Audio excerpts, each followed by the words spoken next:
Good morning, everyone. My name is Gyan Bhamai, and I am the host of the Entrepreneurship Insights Podcast. It has been a long 4 months, busy months, and I can't wait for I can't wait for the future as for this podcast. This is season 3, episode 4, with Jeremy Ryan Slate. He is the host of Create Your Own Life podcast, which studies the highest performers in the world.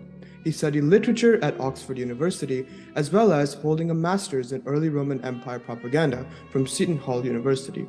His podcast was named the #1 podcast to listen to by Inc. magazine in 2019, as well as top 40 under 40 by Podcast magazine in 2022. Jeremy and his wife, Brielle, co-founded Command Your Brand, a new media public relations agency designed to help entrepreneurs share their message by appearing as guests on podcasts. He resides in Stillwater, New Jersey, where he raises chickens and is a former competitive powerlifter. Thank you so much for joining the podcast today, Jeremy. Hey, thank you so much for having me, man. Yeah, for sure. So, just to get this conversation started, tell us where it all began. How did you discover entrepreneurship and decided that it was a thing for you? I guess because it was from the perspective of I really didn't know what else to do. I was a high school teacher back in 2011, and I wasn't really super prepared for that because I was teaching in private school, and I had a master's degree, and I actually didn't get into the doctoral program I wanted to get into at that point in time because my plan was to be a college professor. And I applied to one school, which is NYU. I didn't get in, and that was kind of the end of that journey. I guess if you really wanted to do something, you'd really try harder and apply to more schools or whatever it may be. So that was the end of that journey for me. And then I ended up actually teaching at a Catholic school, which you don't really need any qualifications or anything like that to do. They just kind of put you in a room with 40 kids, say good luck, and hope you survive. Needless to say, I barely survived. And because, I'm 36 now, so you can imagine how I looked in my early 20s. I looked probably like I was a good 16 or 17. I had my coworkers trying to give me attention, as interesting as that is. So I ended with that career pretty quickly because in 2012, my mom ended up having a really bad stroke, and it made me look at a lot of things I was doing in my life. Do I really want to do this? So I tried just about everything you could think. I tried direct sales. I tried online marketing, personal training. What else did I do? I sold life insurance. I did just about everything else you could do. And then I had taught myself how to build websites, coding CSS and HTML from reading blogs and watching YouTube videos and stuff like that. So I actually ended up working at a friend's marketing firm. And I started this podcast literally just as a hobby. This is back in 2014. It took off. We had 10,000 listens in our first month. And I started getting people asking for help, hey, can you help me with this? And really, that's where the first version of our company came from. It's called Slate Media Productions. And that kind of grew and developed over the years, which has led us to what we're doing now at Command Your Brand. That's a really interesting story and a lot to unpack there, right? You had some personal motive with your mother, and then you had some religious motive as well with joining teaching at a Catholic school, as well as that first main obstacle, not getting into the NYU program that you wanted to. And so education, to me, I think that education seems to be a pretty big point in your life and a catalyst for other things. So how did your academic background influence your approach in podcasting and entrepreneurship? Is there any specific things that you brought directly from your educational experience? I think you're going to like this answer. I found for me that my education was worthless. I'm going to be honest with you. Because here's the big thing missing in education, right? Do you know who actually employs the most MBAs? No, I don't. The U.S. government. Yikes. I think there's a giant thing missing in education. I'm not saying education's a bad thing. I think it's a really good thing. Yeah. But I think the thing that's missing is there's this application gap. Yeah. You get all this knowledge, all this theory, all these ideas, but you don't get the practical. And sometimes you're even learning from professors that are teaching in college because they couldn't survive in the business world. Not all of them are that way, but there's quite a few of them that are that way. Yeah. And I think the application gap is huge. And when you can figure out kind of that balance between practical and theory, that's where the actual magic is. So for me, I think what I learned in school, I'm a super nerd, right? So I really enjoy, I took Latin for 12 years. To actually graduate from my classics program, I had to translate Virgil from memory, from Latin to English. So it required a lot of you, and it was great knowledge and information, but unless you want to go teach in a classics department, there's not much else you do with that, right? Like, yeah, gotcha. Aren't lining up to kind of hire you at a museum or something like that. So I had to really figure out, like, what am I going to do with my life and where am I going to use my skills? And that's how I really ended up teaching in private school, because it was like, well, I don't have a teaching degree, so I can't teach in public school.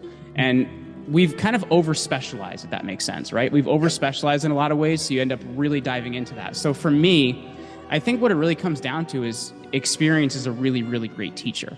And that's a lot of what I talk about in my interviews, because if you look at hundreds of years ago, one of the big things that happened before our current education system is we have this education system that's based highly on the Austro-Hungarian model, which was mixed in with the Industrial Revolution of the early 1900s. It was built to make factory workers, and it was built to make soldiers. Yeah. But before that time period, people would do what's called an apprenticeship. They do that a little bit now in like the trades and stuff like that, but in a lot of other careers, it really doesn't exist anymore. Sure, you have internships, but it's not the same thing.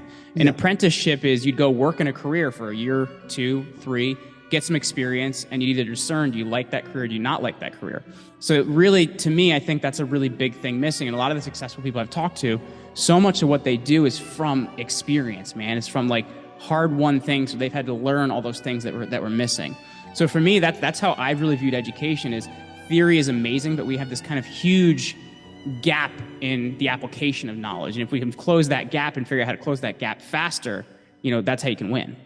Yeah, for sure. Like, and like I said, I apologize. I said, I don't know if you're going to like this answer. No. I actually love this answer because, like you said, like the education experience and the whole programs that we have access to today were meant for building successful factory workers.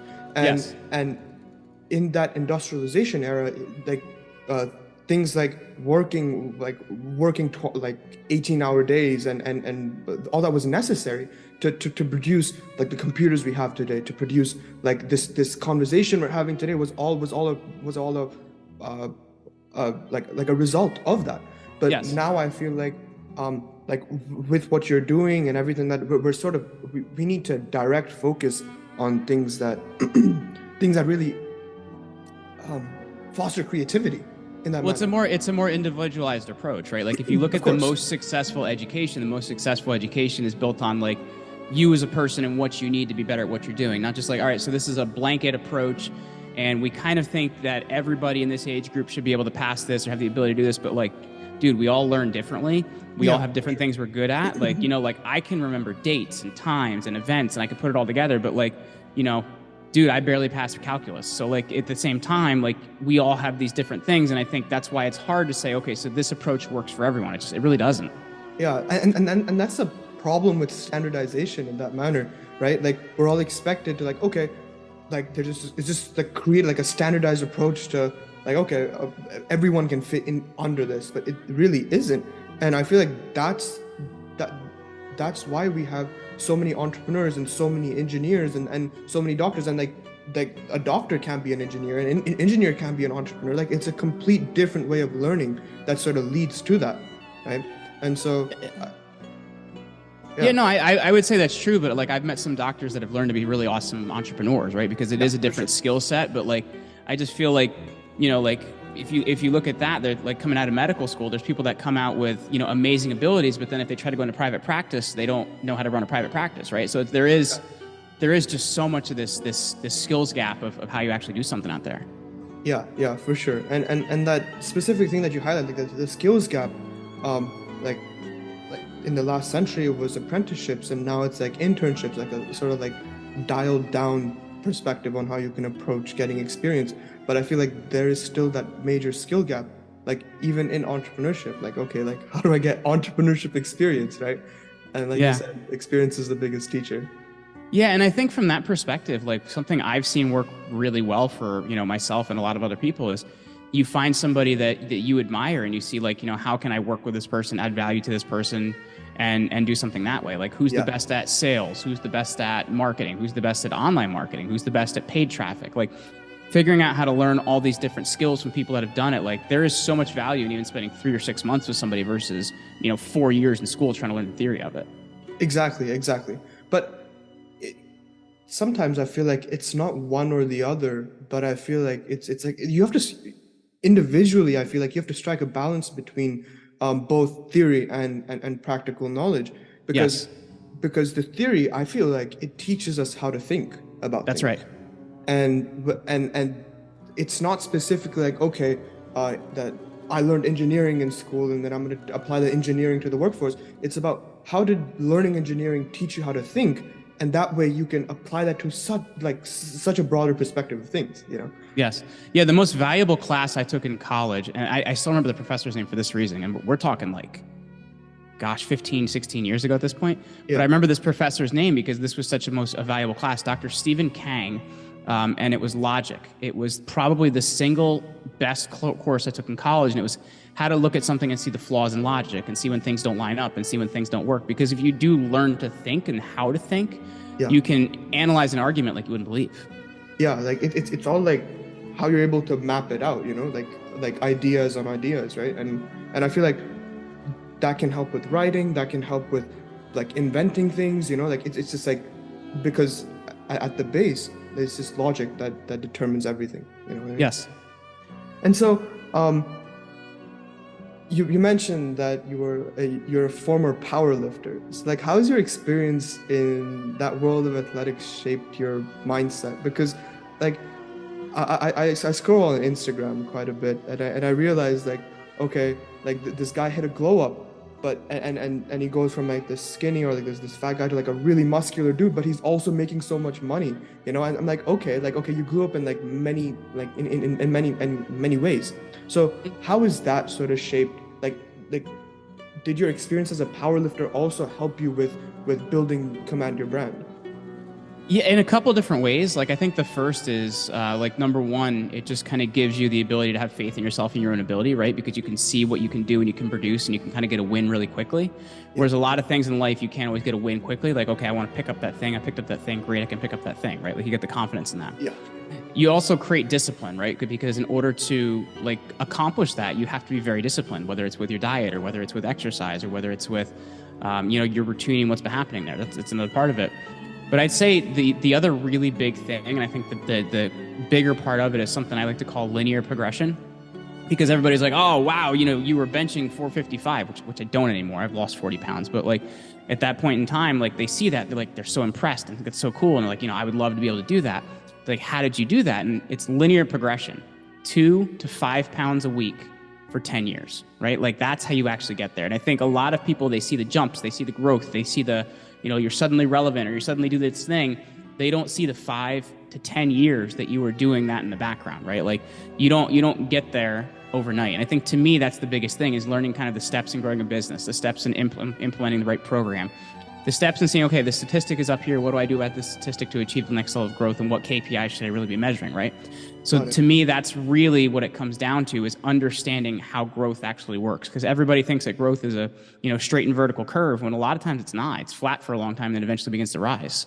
Yeah, for sure, for sure. And one thing specifically I want to highlight in that, like, just like we were talking about, like how logic really determines how we see things, how we learn things. In this way, I think powerlifting also helped you, helped you understand that linear progression in terms of both, okay, getting stronger physically, but also mentally, you know. And it reminds me of a quote where some guy was like, there's no such thing as overnight success. It's like you work, but then you see no progress, but you're a little bit better, and then you continue work, no progress, but you're still a little bit better, and then finally you hit it and you seem like an overnight success, right? Yes. No, that's 100% what it is. You're 100% right. Like, because a lot of times you're going to fail more than you win, but that one time you win, man, that's the time that the results show up. Because I think our society as a whole, like, it really looks down on the idea of like losing, right? Like, you don't want to be a loser, or, like you don't want to try that because you could lose. But like, there's so much value in losing if you figure out what to get out of that you never lose again, right? Like, and I think there's so much value in that, because the growth is actually in the struggle and in the inability to complete something. Yeah, for sure.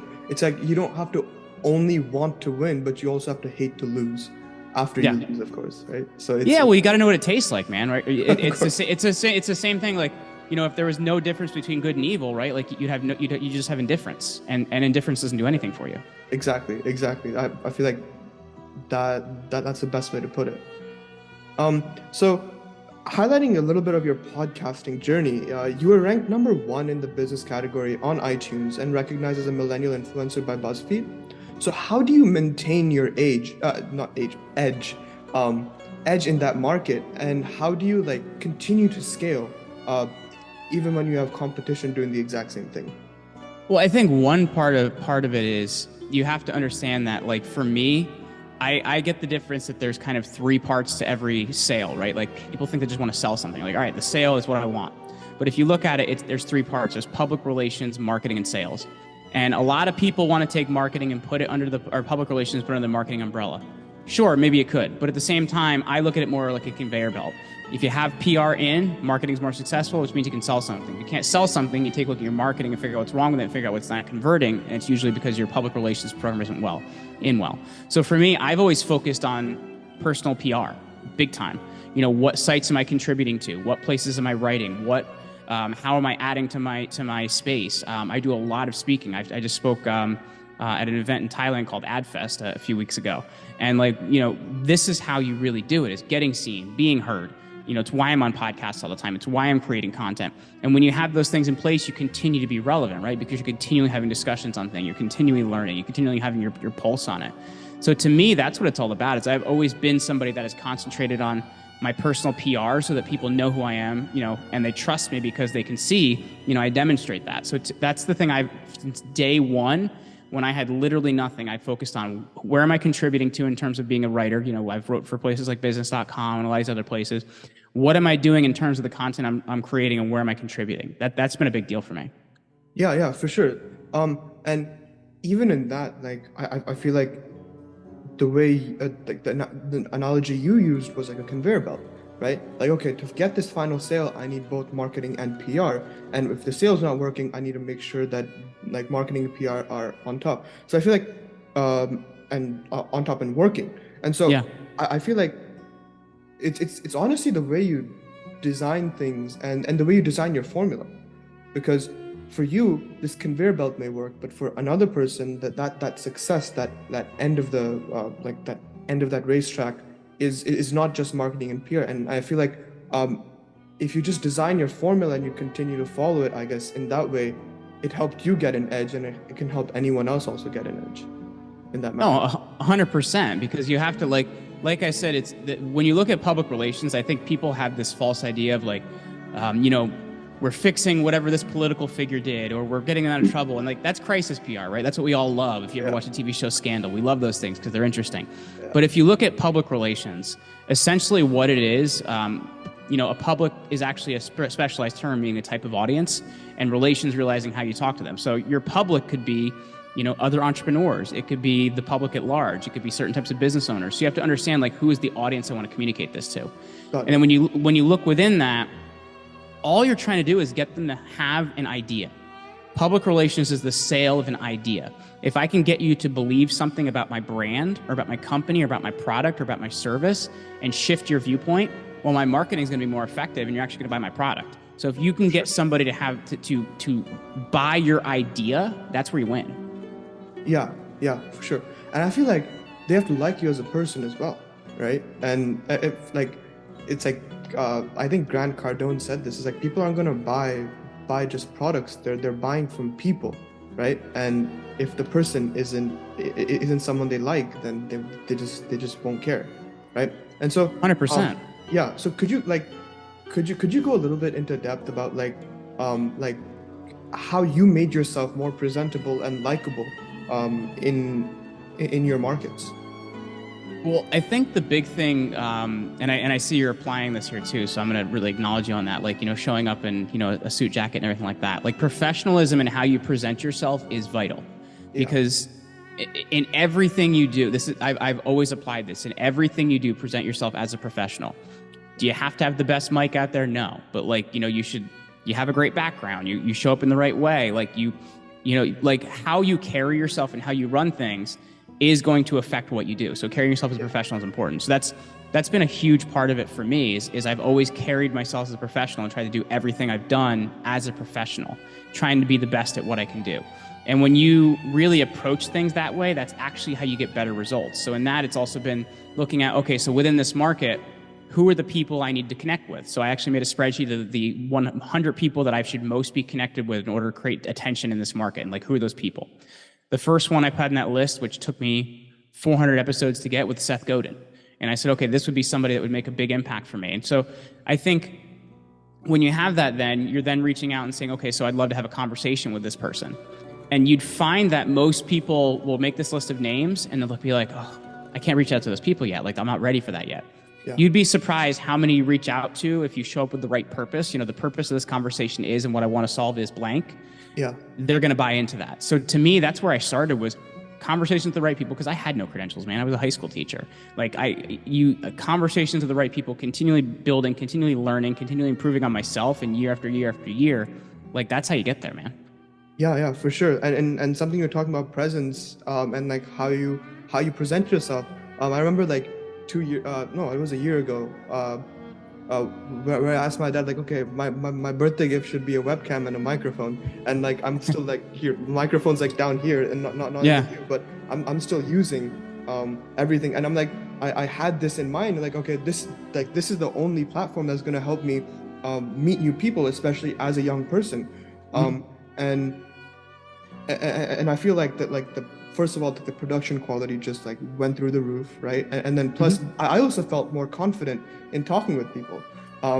Like earlier, it used to be just like interview style, question, answer, question, answer, question, answer. But now I'm like, now I'm easing into like a sort of conversational style. And I feel like it's just growth, like over time, that the linear progression that you get, Yes. And like just investing in yourself.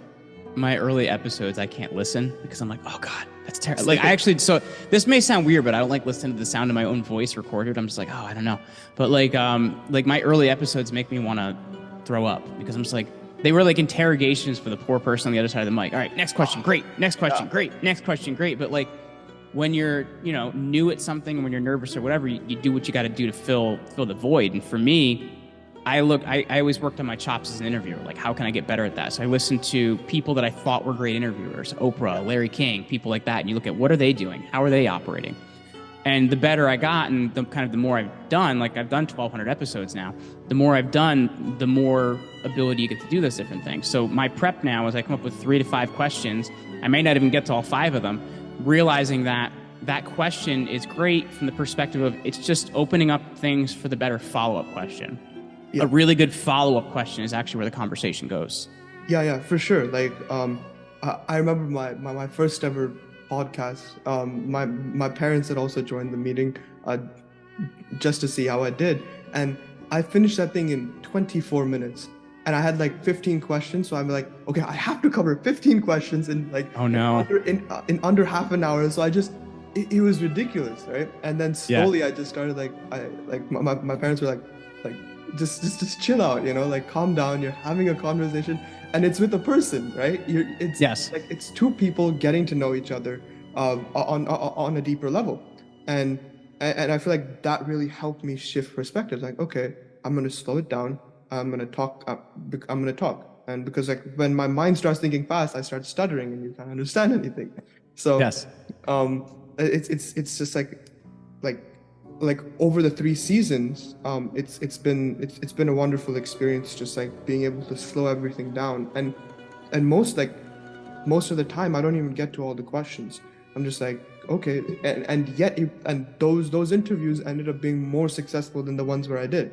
So it's just like how you build on things and how you sort of follow up, right? Yeah, I that reminds me of my first lecture I gave in high school, and I hadn't done it before, right? Like other than some other meetings with people. I've never stood in front of 40 kids and presented to them before.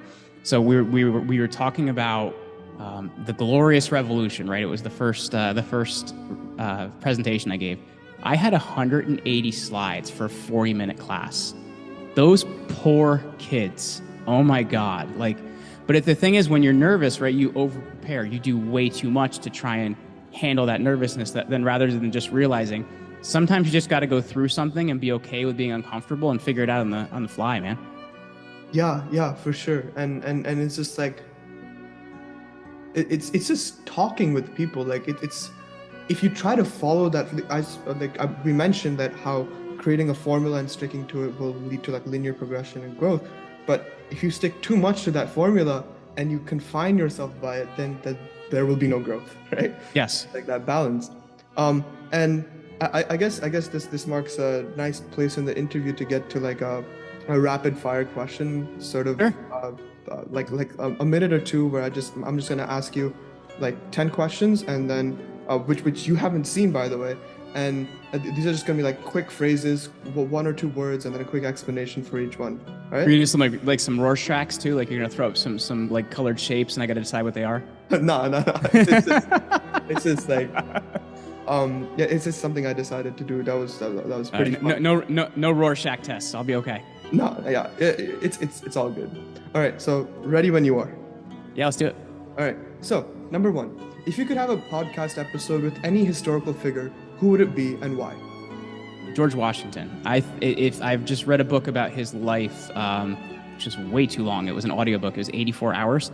And he's a very, very, very interesting human being, because if you look at it, he didn't want to be in that leadership position. He only did it because he's like, well, I don't trust all these other guys. I guess I should probably do it.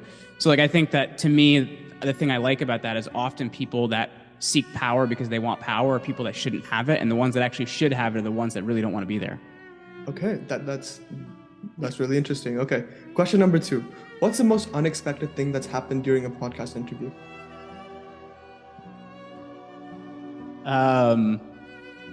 So I was interviewing this guy, this is like a year ago, and we were going to do an episode like on his like escape from North Korea. Okay. And like kind of like things you should know. So it turns out like I was getting punked and it was the other way. And he was actually working for the North Korean government and trying to get me to do an episode on how great North Korea was. So we didn't finish recording that episode. It was very strange. And I had to try and figure out like, how do I handle this without like upsetting this guy, but was still realizing like I'm not doing anything with this. It was really weird. Yeah, I can imagine that's just terrible. It didn't go the way I wanted at all. I was like, what is happening right now? Yeah, I guess if you don't make that clear in the beginning, like, okay, hey, what do you want out of this? Then I guess you're going to go nowhere. All right, number three. If you had to swap lives with one of your podcast guests for a day, who would it be and what would you do? For me, it'd probably be one of the athletes I've interviewed. So like, either like maybe Nick Swisher, he's played for the Yankees, or like Johnny Damon or somebody like that. I just want to go play professional baseball. I love baseball. I played all my life. I was a great center fielder, but high school was kind of where it ended for me. So that's what I would do. I love baseball, but at 5'7", you don't play professional baseball. Got it. Number four, if your life had a theme song, what would it be? There's a song by Matis Yahu. It's called Warrior. Great song. It's what I actually always come up to stage on. All right. For this rapid fire, I'll actually put it in the background music so we'll hear it. Cool. And number five, podcasting in a studio or podcasting on a beach? Studio, because I'd be worried about the sound quality and like, the background noise you're picking up, and I wouldn't want to hear the birds and the ocean and everything else. Like, I love that I can control everything in here because this is my space. So definitely studio. Got it. I'm a control freak. Yep, are we all? If you could time travel to any era and record a podcast episode, where and when would it be? And this can't be during George Washington because you already used this example. Yeah, no, it would be 338 BC. I would want to talk to Alexander the Great after the Battle of Chaeronea, because that was his first major battle, and kind of learn who he was before he came who he was in the end. These answers are just like making me like just think about history. I can't help myself. Yeah, I remember learning about him, but like and now you're like, you'd want to talk with him. So well, most of my master's thesis was based on Alexander the Great and Roman emperors like later trying to emulate him and using that for their worship cults. All right, okay, well, yeah, it definitely makes sense then. If you could be one superhero, who would you be? One superhero. I think everybody wants to be Superman, right? That's kind of cool. Like, because Batman's not really a superhero. He's just a guy that learned to find gadgets. So I'd say Superman would be cool. Yeah, he's just a rich guy behind the mask. Yeah, you know what I mean? It's like, all right, so they gave Bill Gates like way too much ability to like, and then he got in shape too. So like, you know. Yeah, the same thing with Iron Man as well. He just knows how to build things. Yeah, it's kind of like Elon Musk, right? That's about it. Yeah. All right, number 8. Would you rather interview an alien with the latest galactic news or a time travel with first-hand accounts of the future? Can I alter the second one? Like, I'd like to interview a time traveler, but from the past, because I think that so much of what we learn from the past isn't true. And I'd like to know, like, what actually happened. That's what I'd like to know. All right. Makes sense. Number 9. Which podcast episode title that you used before best describes your own life story? I don't know. There's way too many podcast episode titles, and I actually don't remember any off the top of hand. Yeah, I guess that was a bad question to ask, but considering you've done. Yeah, because like the one that comes to mind, but it has nothing to do with my, like the only one I remember because it was like the most wild name is Why Is My Pee Red? And we did an episode about like what your urine says about your health, which is really interesting. So like to me, that's actually the only podcast title that ever stands out to me because it was like just so off the wall and strange, and it did great on YouTube, by the way, because it's such like a strange title. I guess maybe that represents how strange and unpredictable your life is. There you go. There we go. Yeah, I'm wondering why my pee is red. All right, number 10. If your podcast could magically grant you one superhuman ability, what would you choose and how would you use it in your interviews? Make my guests tell the truth. Because sometimes I have to ask the same question 3 times. So I'm like, no, you're definitely lying to me. You know what I mean? Like if I could make my guest, that would be amazing. All right, and one bonus question: what are your all-time bench, squat, and deadlift PRs? Bench 455, and so I guess let me preface this by saying at that point in time I was 5'7", 215 pounds, and 8% body fat. So I was kind of like a walking bowling ball. I was benching 455, deadlifting 635, squatting 705. Oh. And I would actually leg press 1575 at that point in time. We actually had people sitting on top of it while I was pressing it. Wow. And I'm 165 pounds now, man. So I don't push anything like that anymore. That's just incredible. But the fact that you've stayed in shape and especially like you can see it through this online interview, you're in great shape, especially now. So, thank you. Yeah.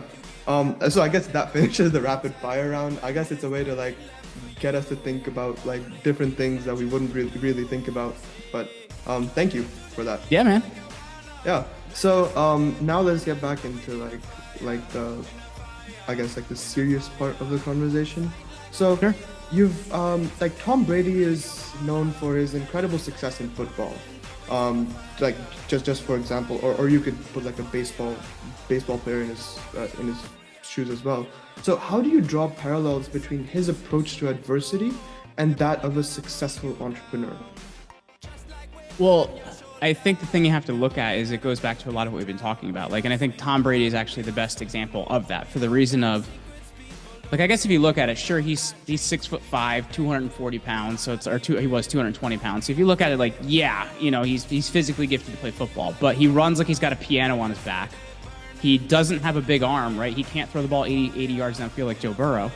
And he's, he can't run like Lamar Jackson, right? So if you look at it, he doesn't have a lot of those like natural athletic abilities.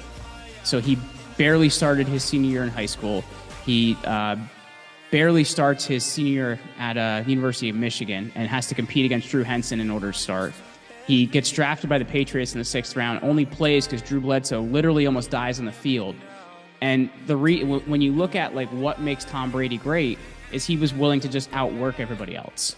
He would study more, he would train more, he would learn more, he would watch more film. So what would happen is he could make up for all that ability he didn't have by seeing a play before it happens, right? Like he could throw the ball before the guy was even there because he knew where the guy was going to be. And that is the difference between the great entrepreneurs. The great entrepreneurs train hard, work hard, grind hard, because they can make the right decision when it counts, right? They can anticipate what's going to happen. Like, oh, I've seen a situation like this before. I've created the right policy in my business. I can prevent this situation from occurring again. So when you look at a great entrepreneur, that's where I see it.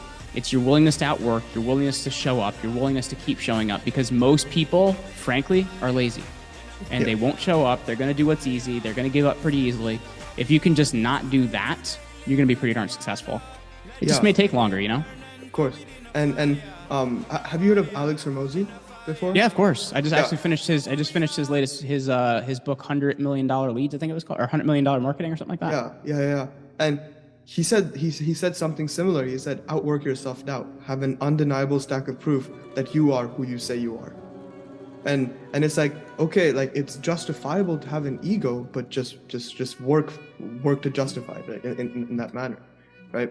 And I feel like you were mentioning like a grind hard, work hard, but also like I feel like with that we also, like, entrepreneurs who are successful also know how to balance playing hard as well. And that yes. Well, yeah, because if you look at it, like, you know, like I've got kids, I spend a lot of time with my kids, I do a lot of stuff with my wife. Like, if you don't make time for those things and create on those things, you're not going to have those things. Then kind of what's the point in hustling and doing all the other stuff? Like, you're doing it then just for your own vanity, right? Of course. Yeah. And that reminded me of, I think it was the third episode I ever did. I was talking with Rajiv Talreja, and he was like, at one point I was working so hard that that his son couldn't even recognize him after work, because he just wasn't there for his family. And that's when he decided to shift from corporate America to sort of a more liberal lifestyle that was granted to him by entrepreneurship. And so I feel like it's just balance, you know, at that point. Yeah. And like, what have you learned from balance? Because I feel like how we see balance can just, like, our perspective of it can just improve after after more experience. Like, how do you see it? I think there's a problem with balance, because I think when most people see balance, they create these arbitrary rules, right? Of like, oh, this time to this time is what I'm doing to do with my family, or I have to, like, I had this one guy tell me, oh, I have to make sure I tell my wife 7 times a day that I love her. I'm like, but that's mechanical, right? Like, people make balance this mechanical thing. And what you're going to find, in my opinion, is you create priorities. Like, you know, my family always comes first. My business is going to come second, and things like that. So you create your priorities and where they matter. Yeah. And you're going to realize, like, some days, because my family really matters to me, I'm going to have to work a lot longer this week so that they have a business to actually support them, right? So you have to take a look at, how does this align up with my priorities? But I think too many people, for the sake of balance, which in my opinion is unachievable, create these weird arbitrary rules that you're then a slave to these stupid rules that don't achieve anything. That's actually something I haven't heard before. I mean, do you know what I mean? Like, I've heard people say these strange things they do. Like, I had somebody say, well, my wife and I, after dinner, we interview each other so that we have balance to, like, looking at how our lives are. I'm like, dude, that's just weird. Like people create these arbitrary rules to make themselves feel like they've created balance, but it actually doesn't exist. It's a weird arbitrary rule, not being a real human being. Yeah, for sure. And I feel like when people say balance, they do just that. Like, they interview their significant other after dinner just to make sure, like, they're doing okay and all that. But and that comes back to that rules thing, you know. And I feel like it's a show. You know what I mean? Like, they're doing it because they feel like they have to, not because it means anything to them. Exactly. And I feel like that's where the true balance comes in. Like, when something means enough to you, you'll leave everything to do it, you know. And I feel that's like correct. That comes back to the priorities thing, you know, and how you define them. Like, you can find, okay, family, business, then whatever comes later. And if something matters to you enough, you'll let go of everything just for them, you know. No, that's correct, because I think that's the only way you really can do it, man. Like, you know what I mean? Like, you can't do it any other way and say, oh, well, you know, I have balance, you know, I've achieved balance. And it's like, you have not achieved balance. It's strange, you know? Yeah, for sure. And going off that balance part, I feel like this achieving excellence and pushing the boundaries of success is also a really important thing. And so what specifically have you learned from your interviews that relate to, like, success and excellence in that manner? You know, I think it's a lot of what we've talked about here. It's like, you know, you look at adversity. I think like when I originally wrote the book I wrote in that came out in June, Unremarkable to Extraordinary, the original book was originally going to be all about adversity And when I looked at it, I'm like, because there is so many components to that, but there's so much more to life than just that. But I think there's this huge thing of when you approach something difficult, hard, or seems impossible or life-threatening, whatever it may be, in order to actually come through that thing, you have to be different on the other side. Like, it's a transformational process. It's like, you know, when a blacksmith takes a piece of, wrought iron and puts it into a kiln and pulls it out and then hammers it, it's different, right? So you have to approach those things and say, okay, so this thing may not be fun, it may be hard, it may be difficult, but what am I going to get out of this? Because some terrible things happen to people, and they take those things and make them something that has changed their life in a positive way. So to me, I think the ability to take adversity and make it transformational rather than like, I'm going to go avoid this thing and, watch a football game. I would say as well, experience being a big teacher. Like how, what things can you do that are going to be life skills that you can build and can do something with, because there's so much value in that. Also, as well, I had interviewed former CIA Director David Petraeus, and he had said that, leadership, if you look in the military, because he was in the Army for so many years, leadership in the military a lot of times is about like, look how many medals are on my chest.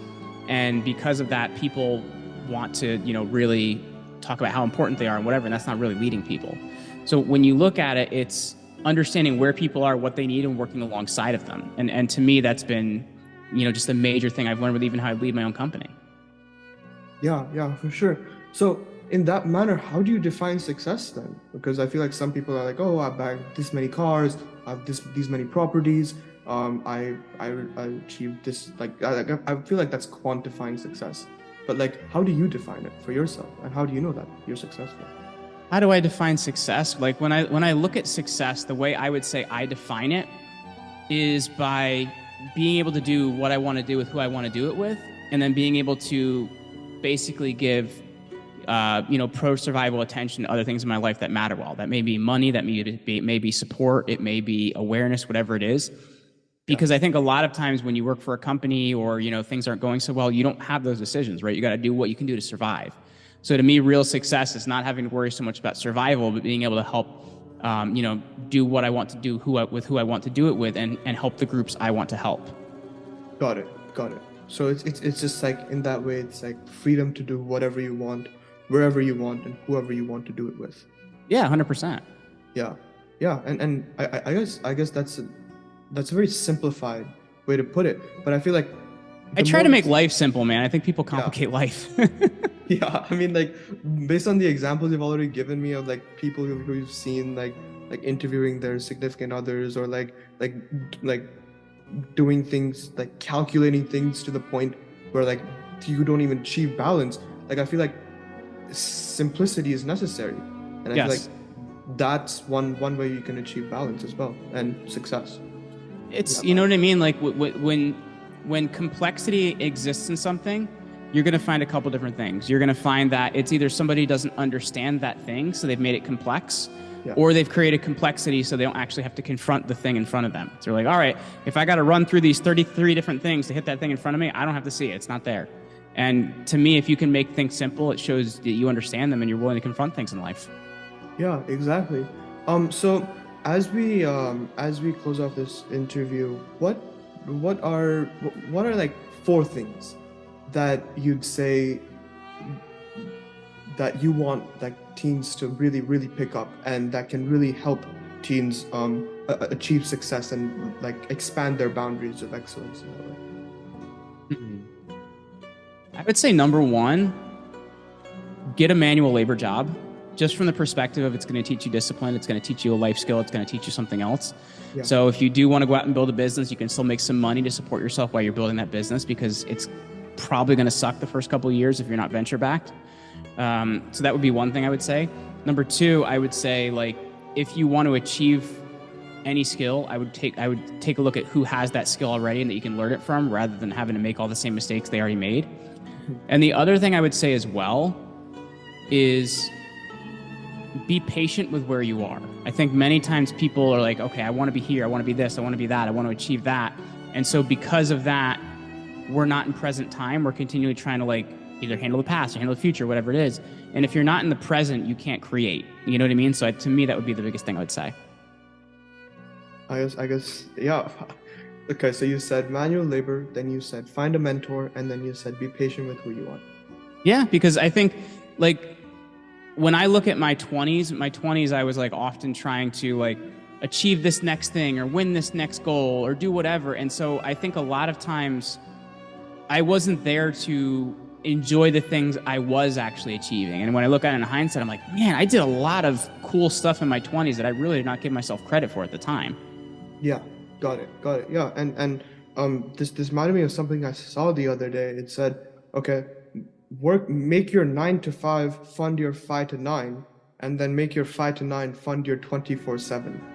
I like that. Yeah, and I guess like I guess that's a way to, like you were saying, like find a manual labor job, but then slowly transition into doing something that you really love with the lesson that you learned. Yeah, no, I would agree with 100%, man. Yeah, yeah. All right. So, are there any final thoughts, anything that you want to say to our audience that you really want them to take away from this interview? I would say don't worry about, making mistakes, go do stuff, try a bunch of stuff. Don't worry about having the plan. Like, especially if you're, 17, 18, 19 years old, don't think you have to have everything figured out. Yeah.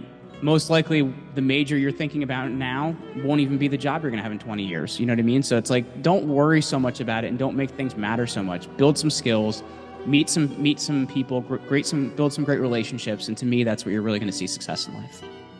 All right. I guess that's it for our conversation. Thank you so much for joining us, Jeremy, on this, on the fourth episode of season 3, and it's been really wonderful getting to know you, getting to know your experience, and all the lessons that you've taught us throughout your experience being your biggest teacher.